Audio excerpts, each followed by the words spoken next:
ايوه عارف ان انت عامل دايت وزهقان وعاوز سكريات، بتشوف الفيديو ده دلوقتي وانت عاوز سكريات، بس انا دايما بسال السؤال الاول، انت عاوز سكريات وايه؟ قول لي الحته التانيه، فاكتبها لي في الكومنتات عشان هتفهم بالظبط. عاوز سكريات وجعان؟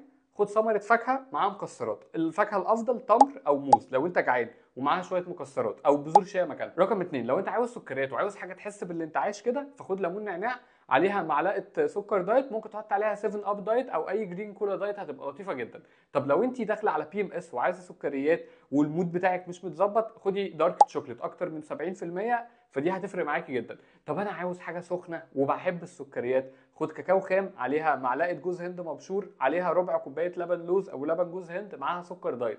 طب انا عاوز سكريات ومهبط كده ومش قادر وبتاع، ثمره فاكهه تكفي 10 فراولات او موزه، دي هتبقى جميله جدا جدا جدا. لازم تبقى عارف انت عاوز سكريات وايه عشان نعرف نقضي على الرغبه دي للسكريات. بص في الوصف لاني هبقى شارح لك اكتر، واعمل لايك للفيديو ده وخليك عندك عشان تفهم الحته دي.